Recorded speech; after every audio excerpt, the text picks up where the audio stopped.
नमस्कार मेरे प्यारे बच्चों। आज हम कक्षा 8 के विषय सामाजिक के विषय के बारे में हम बात करेंगे कि वार्षिक परीक्षा के अंदर होने वाले पेपर के बारे में हम चर्चा करेंगे कि कौन से प्रश्न किस प्रकार से पूछ सकता है, कितने नंबर का आएगा, ये इसके बारे में आज हम पढ़ने वाले हैं।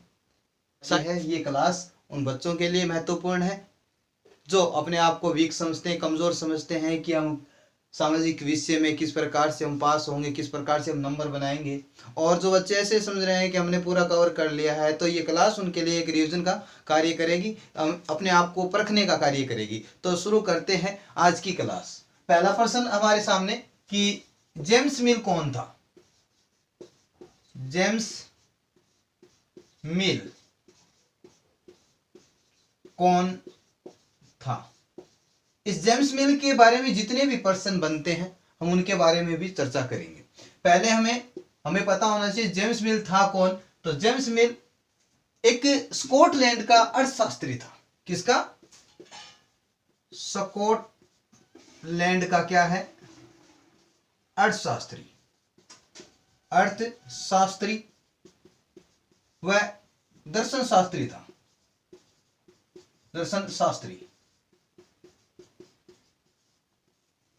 जेम्स मिल ने एक किताब लिखी थी, the history of British India. British India.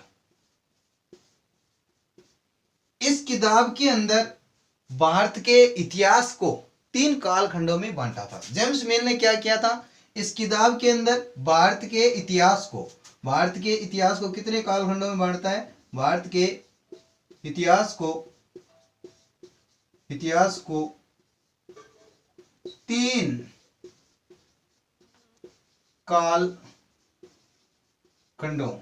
कालखंडों में बांटता है। नंबर 1 हिंदू, नंबर 2 मुस्लिम और नंबर 3 ब्रिटिश। यानी भारत के इतिहास के 3 कालखंड किए जाते हैं। जेम्स मिल ने किए थे। जेम्स मिल ने एक किताब लिखी थी जिसका नाम था the history of British India. इस जेम्स मिल को किसने कहा था कि हिंदुस्तान का नक्शा बनाना है आपको? यानी जेम्स मिल को रॉबर्ट क्लाइव ने कहा था कि आपको क्या करना है। रॉबर्ट क्लाइव ने जेम्स मिल को बोला कि आपको हिंदुस्तान का क्या बनाना है? नक्शा तैयार करना है। हिंदुस्तान का क्या करना है? नक्शा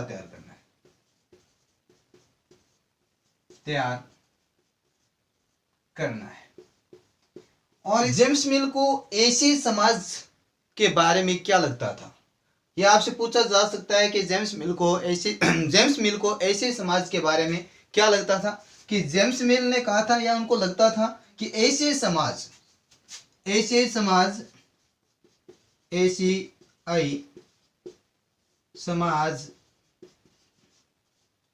सभ्यता के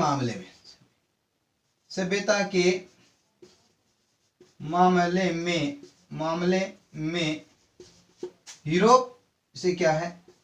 यूरोप से पीछे है। यह उनको लगता था कि एशियाई जो समाज है वो यूरोप से पीछे है। एशियाई समाज सभ्यता के मामले में यूरोप से क्या है? पीछे है। उनका एक विचार था, जेम्स मिल का एक विचार था कि जो ब्रिटिश सरकार है या ब्रिटेन के बिना, ब्रिटिश के बिना यानी जो भारत है वो अपना विकास नहीं कर सकता था। यानी ब्रिटिश के बिना भारत अपना विकास नहीं कर सकता था। ये उनके विचार है। किसके? जेम्स मिल के विचार है। आपसे पूछा जा सकता है जेम्स मिल का विचार क्या था? जेम्स मिल का विचार ये था कि ब्रिटेन के बिना या ब्रिटिश सरकार के बिना भारत अपना विकास नहीं कर सकता था। या ऐसा भी पूछ सकता है कि जेम्स मिल को क्या लगता था एशियाई समाजों के बारे में? तो जेम्स मिल को लगता था एशियाई समाज क्या है, यूरोप से पिछड़े हुए हैं या पीछे है, यानी सभ्यता के मामले में। किसके मामले में? सभ्यता के मामले में। ये जो बातें हैं वो जेम्स मिल के बारे में आपसे इतनी में से ही कोई एक क्वेश्चन पूछेगा। अगला जो चैप्टर रहेगा कि अंग्रेज किस मार्ग से भारत आए। आप सभी को पता है कि अंग्रेज थे वो किस मार्ग से होकर आए थे, यानी इसका उत्तर है अंग्रेज अफ्रीका, दक्षिणी अफ्रीका का चक्कर लगाकर हिंद महासागर को पार करते हुए भारत पहुंचे थे। दक्षिणी अफ्रीका, दक्षिणी अफ्रीका का चक्कर लगाकर हिंद महासागर को पार करते हुए, हिंद महासागर को पार करते हुए अंग्रेज कहां पहुंच गए थे? अंग्रेज भारत में पहुंच गए थे। ठीक है, यानी आपसे पूछा जा सकता है कि अंग्रेज किस मार्ग से भारत आए। अब आपको यह भी प्रश्न पूछा जा सकता है कि भारत में सबसे पहले समुद्री मार्ग की खोज किसने की थी, कब की थी। यानी आपसे ऐसे कई प्रश्न पूछे जा सकते हैं। भारत के लिए समुद्री मार्ग की खोज किसने और कब की थी? भारत के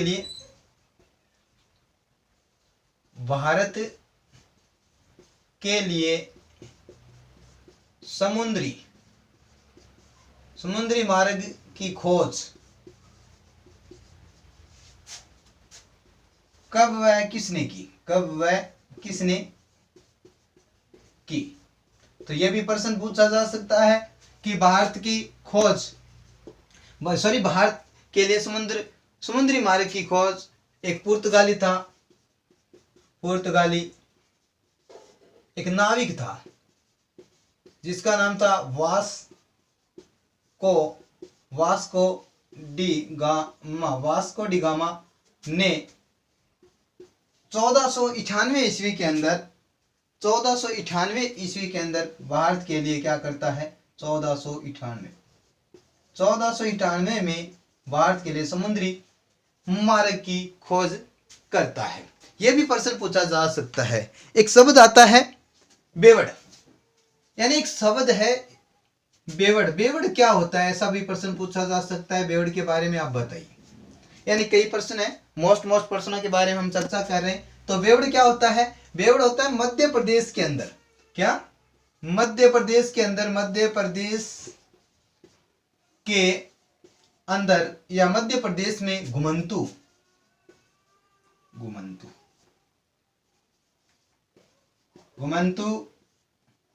खेती के लिए इस्तेमाल होने वाला क्या है? एक शब्द है जिसको बेवड़ कहा जाता है। अब आपसे पूछा जा सकता है, ऐसे ही कई प्रश्न है कि आदिवासियों ने विद्रोह क्यों किया। तो प्रश्न ये भी पूछा जा सकता है कि आदिवासियों ने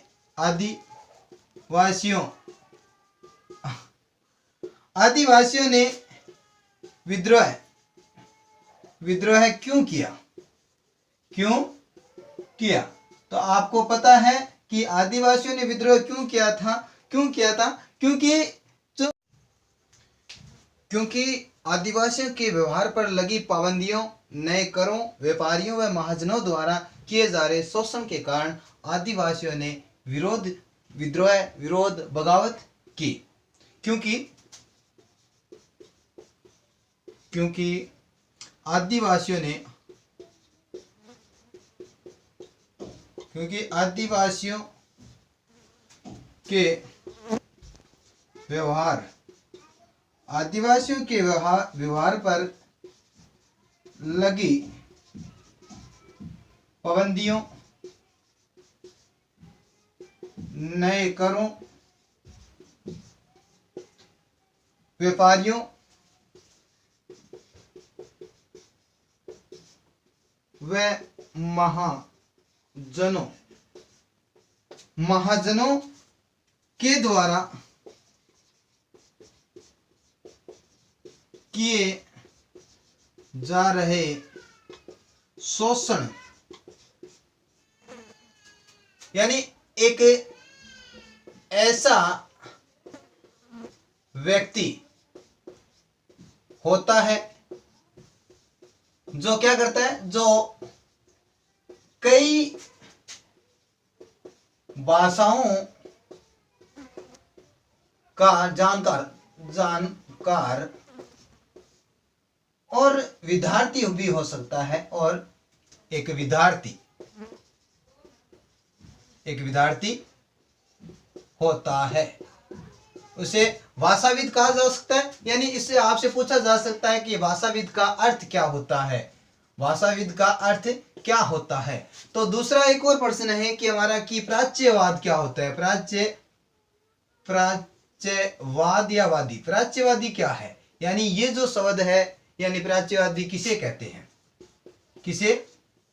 कहते हैं, यानी ये उन लोगों को कहा गया है जो एशिया की जो भाषा है, जो ज्ञान है, संस्कृति है, उसका क्या रखते हो, अध्ययन रखते हो, ज्ञान रखने वाले लोगों को प्राच्यवादी कहा गया है। एशिया महाद्वीप, एशिया की भाषा और संस्कृति, यानी वेशभूषा बोल सकते हैं, उनकी बोली चाली, खाना पीना, रहन सहन, ये संस्कृति के अंदर आता है। संस्कृति का गहन अध्ययन या गहन ज्ञान रखने वाले लोगों को क्या कहा गया है, प्राच्यवादी कहा गया है। अब अगला प्रश्न है कि लोकसभा के अंदर, लोकसभा व राज्यसभा में अधिकतम कितने सदस्य होते हैं। तो लोकसभा व राज्यसभा के अंदर अधिकतम कितने सदस्य होते हैं। तो लोकसभा के अंदर अधिकतम सदस्य हैं वो 545 होते हैं, जबकि राज्यसभा के अंदर, राज्यसभा में कितने होते हैं, 245। याद रखना। अगला प्रश्न है कि तिलक ने किस समाचार पत्र का संपादन किया था। बाल गंगाधर तिलक ने किस समाचार पत्र का संपादन किया था। तो तिलक ने एक मराठी अखबार था, कौन सा, मराठी अखबार जिसका नाम था केसरी, उसका क्या करता है, संपादन करता है, कौन, तिलक करता है। अब आपसे पूछा जा सकता है कि गांधी जी किस प्रकार की शिक्षा के पक्षधर थे। गांधी जी किस प्रकार की शिक्षा के पक्षधर थे। महात्मा गांधी जी किस प्रकार की शिक्षा के पक्षधर थे। तो महात्मा गांधी जी व्यवहारवादी जो शिक्षा है या हुनर सीखने का को ज्यादा इन्हें अच्छा मानते थे। यानी महात्मा गांधी जी व्यवहारवादी जो शिक्षा है, व्यवहारवादी शिक्षा को क्या करते थे, उनका पक्षधर थे या व्यवहारवादी शिक्षा का पक्षधर थे। उनका मानना था कि हुनर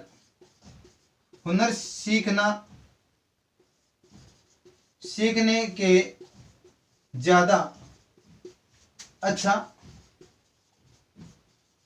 मानते थे। यानी आपसे पूछा जा सकता है कि गांधी जी किस प्रकार की शिक्षा के पक्षधर थे। वो व्यवहारवादी शिक्षा के पक्षधर थे। उनका मानना था कि कोई भी बच्चा हुनर सीखे तो वो सबसे अच्छा होगा। या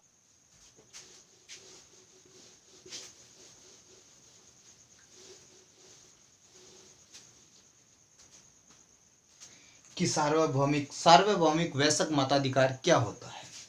क्वेश्चन है हमारा कि सार्वभौमिक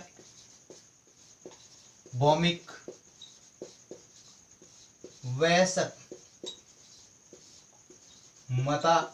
मताधिकार क्या होता है, क्या होता है।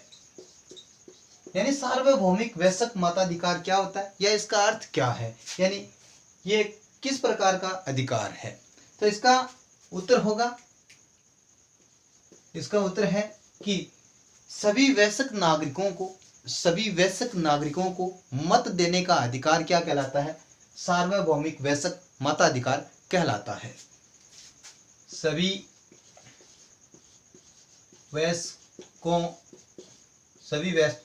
वयस्कों को मत यानी वोट देने का अधिकार क्या कहलाता है, सार्वभौमिक वयस्क मताधिकार कहलाता है। अगला प्रश्न है कि संविधान में विभिन्न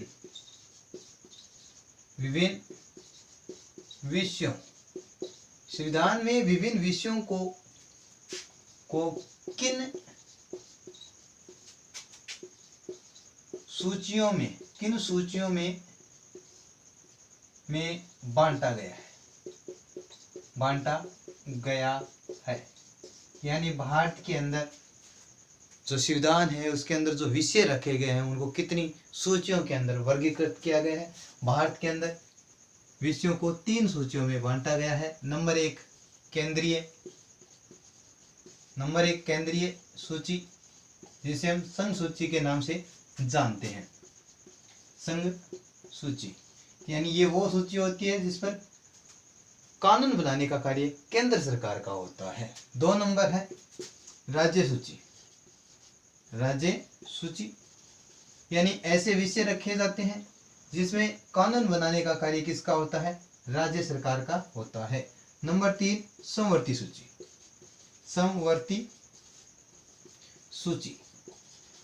सूची, इसमें केंद्र व राज्य सरकार दोनों मिलकर क्या बनाती है, कानून बनाने का कार्य करती है, समवर्ती सूची पर लागू करेगी।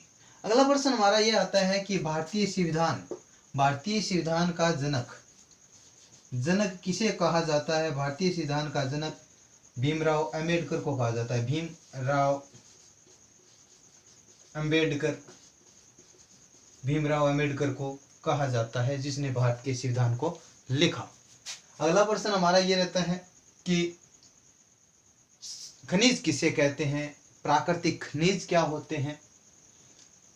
यानी खनिज यानी वो पदार्थ होता है जो हमें प्रकृति से प्राप्त होने वाला पदार्थ होता है। यानी खनिज किसे कहते हैं, खनिज की परिभाषा आपसे पूछ ले, खनिज क्या होता है कि यह पदार्थ क्या होता है, प्रकृति से प्राप्त होता है। प्रकृति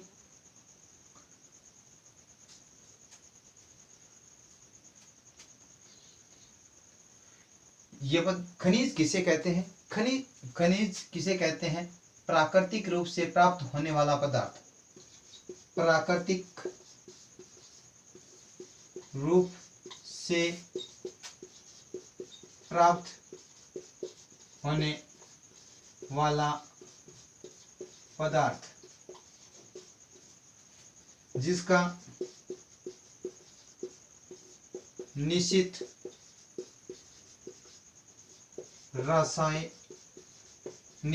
रासायनिक संगठन हो, उस पदार्थ को खनिज कहते हैं। उस पदार्थ को क्या कहते हैं, खनिज कहते हैं। खनिज क्या आपको परिभाषा पूछ सकता है, खनिज क्या होता है। अब आपसे पूछ सकता है कि प्राकृतिक संसाधन कौन से होते हैं। प्राकृतिक संसाधन, यह नाम से पता चल रहा है कि प्राकृतिक संसाधन क्या होते हैं। प्रकृति से प्राप्त संसाधन प्राकृतिक संसाधन कहलाते हैं। यानी प्राकृतिक संसाधन की परिभाषा क्या होती है। पहले प्राकृतिक और संसाधन, यानी संसाधन उन वस्तुओं को बोलेंगे जो इंसान की आवश्यकताओं को पूरा करती हो, उन वस्तुओं को संसाधन कहा जाता है। यानी प्रकृति से प्राप्त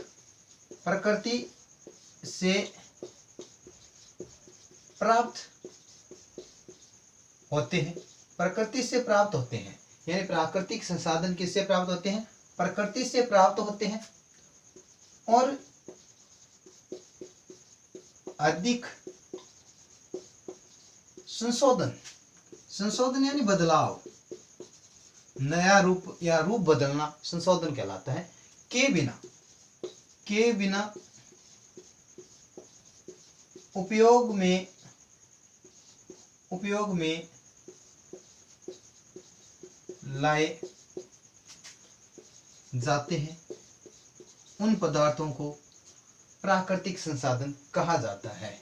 उन पदार्थों को क्या कहा जाता है? प्राकृतिक संसाधन कहा जाता है। जैसे जल, वायु आदि, ये सब क्या है?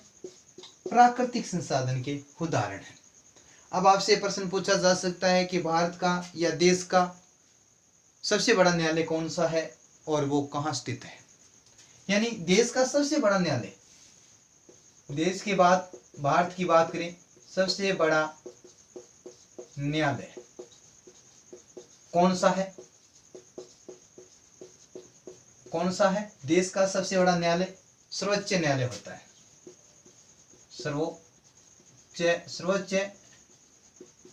सर्वोच्च न्यायालय होता है जो नई दिल्ली में स्थित है। नई दिल्ली में स्थित है।